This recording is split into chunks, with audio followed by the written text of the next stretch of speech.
Hey, yo, what's up mga hunters? So, Papa Z is back sa another content na naman po tayo. Kung may mga gusto kayong ipa-content kay Papa Z, comment down below. Content ni Papa Z yan. Contentan na.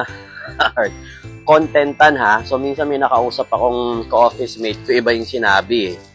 Contentan ha. Shoutout sa'yo. Langya ka kung ano-ano pinagsasabi. Alright, so bago ang lahat, luma ang iba ah. Gusto ko lang kayong i-surprise sa pa-sticker ni Papa Z. Alright, so may sticker na po si Papa Z. So meron tayong dalawang sticker dito.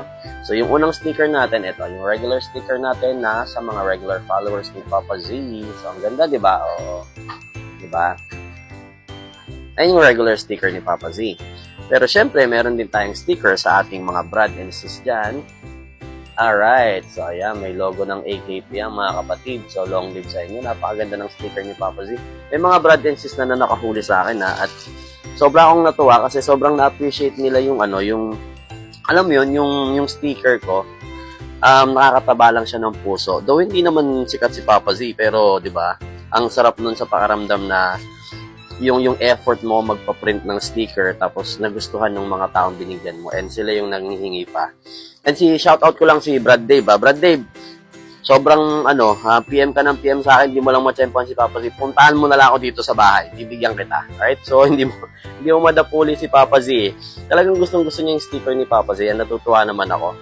So, puntahan mo na lang ako dito. Andito ako lagi. Bibigyan kita ng sticker, kapatid.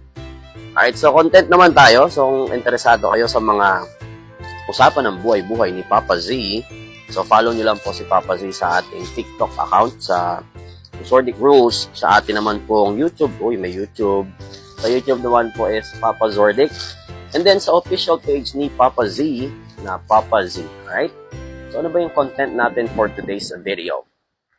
So content natin ngayon, so napakaganda lang nung napanood ko na to sa segment sa Showtime. Parang yung question dun is, how to unlove someone? Diba? Ang ganda rin nung sagot nung isang contestant doon. Kung tama ba? Contestant? O tama? Contestant? Ayun, contestant. Contentan kasi lagi naisip ko. So, ang ganda nung sagot niya doon. Sabi niya, there's no such way to unlove someone. It's just like, nasasanay lang tayo na wala na sila. Kaya nawawala yung love. Diba? Ang ganda. So, for Papa Z, it's true naman talaga na let's say when someone leaves us, guys, yung mga taong umalis sa atin, yung mga taong nang iwan, yung mga ganyan, yung mga taong hindi maganda yung naging ending ng paghihiwalay, most likely exes yung pinag-uusapan dito. Yun naman talaga yan. Hindi naging maayos yung paghihiwalay. Parang hirap na hirap kayo na kalimutan sila. Or tayo, hirap na hirap tayong kalimutan sila. It's just because ang dami kasi nating iniisip na paraan paano sila i-unlove. Di ba? Paano ba makakaiwas dito? Paano bang ganito? Paano bang ganyan? Which is very wrong. Ang best way talaga is just to let it go. Hayaan mo lang. Let it go. Let it go. Whispering words of wisdom. No, just kidding. So, kidding aside. So, hayaan mo lang. Time goes by. So, wala naman talagang way kung paano yung best way para sa mga ganyan. Hahayaan mo lang siya.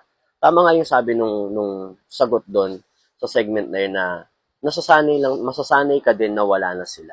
So you don't need to do anything para i-unlove yung tao. Just focus sa mga goal mo, focus ka sa mga bago mong ginagawa, sa mga pinagkakaabalahan mo. If you wanted to enjoy your life, so go out with someone, ganun lang siya kasimple. Time goes by. So paglipas ng panahon, magugulat ka na lang, normal na tao na lang siya sa'yo. Yun lang din yung sagot ni Papa Z, alright? So, kung ikaw, meron kang someone na hindi mo malimot-limutan ngayon, stop it. Hayaan mo na lang. Hayaan mo na sila, hayaan mo na siya. Hintayin mo na lang lumipas yung panahon. At paglipas ng mga araw ng taon, magugulat ka na lang, okay ka na. Kasi nasanay ka na, nawala siya. That's all for Papa Z.